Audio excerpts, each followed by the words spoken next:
আল্লাহ বলছেন পৃথিবীর সব মানুষকে যে তোমরা নবীর উপরে দুরূদ পড়ো আর তাকে সালাম দাও। তখন সাহাবীগণ বলছেন যে আপনাকে তো সালাম দিতে জানি, তো দুরূদ তো পড়তে জানি না, কিভাবে দুরূদ পড়বো?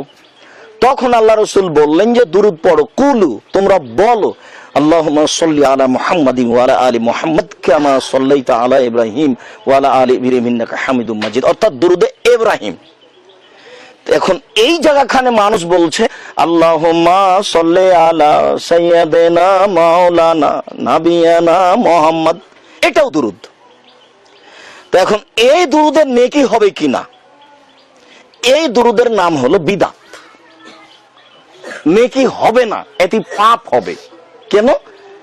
বিদআত করলে রাসূলকে অপমান করা হয়, আর শিরক করলে আল্লাহকে অপমান করা হয়।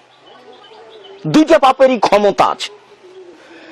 শিরক করলে অতীতে সব নেকি নষ্ট হয়ে যায়। যখনই মাজারে টাকা দিল কবরে, তখন তার যা নেকি ছিল অতীতে সব বাতিল, আর কোনো নেকি নেই। শিরক করলে অতীতের নেকি নষ্ট হয়ে যায়। শিরক করলে আল্লাহকে অপমান করা হয়, শিরক করলে আল্লাহকে খাটো করা হয়।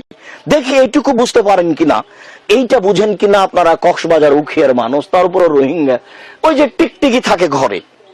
আমরা রাজশাহী চাঁপাইনবাবগঞ্জের মানুষ, কথা বলতে বলতে যদি টিকটিকি টিকটিক করে, তখন আমরা বলি ঠিক বলেছি। তো আমি ঠিক বলছি কি বেঠিক বলছি এটা কে জানে? আল্লাহ।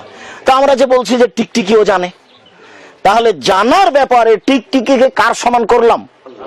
আল্লাহর সমান করে দিলাম। এরই নাম শিরক, এরই নাম হলো আল্লাহ তখন ছি ছি ছি ছি ছি ছি, আরে জানি তো আমি, তুমি কেন বললে যে টিকটিকি জানে?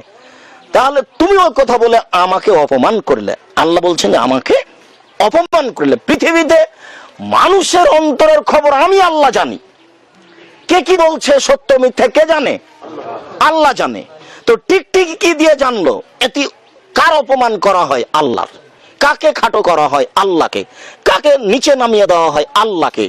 এই জন্য এই পাপের ক্ষমতা হলো তার অতীতের সব নেকি নষ্ট হয়ে যাবে। আর আরেকটা পাপের নাম বিদআত। এই বিদআত আমল করলে কোনো নফল নামাজও কবুল হবে না, আর ফরজ সালাতও কবুল হবে না, কোনো ইবাদতই কবুল হবে না। আবু হুরায়রা রাদিয়াল্লাহু তাআলা আনহু বলেন, আল্লাহর নবী বলেছেন, মান আওয়া মুহদাসান, কেউ যদি বিদআতকে আশ্রয় দেয়, বেদাতি আমল করে, তো লা ইকবালু আনহু আদলু সারফ, তাহলে তার নফল ইবাদতও কবুল হবে না, ফরজ ইবাদতও কবুল হবে না। আল্লাহ বলছেন পৃথিবীর সব মানুষকে যে তোমরা নবীর উপরে দুরূদ পড়ো আর তাকে সালাম দাও। তখন সাহাবীগণ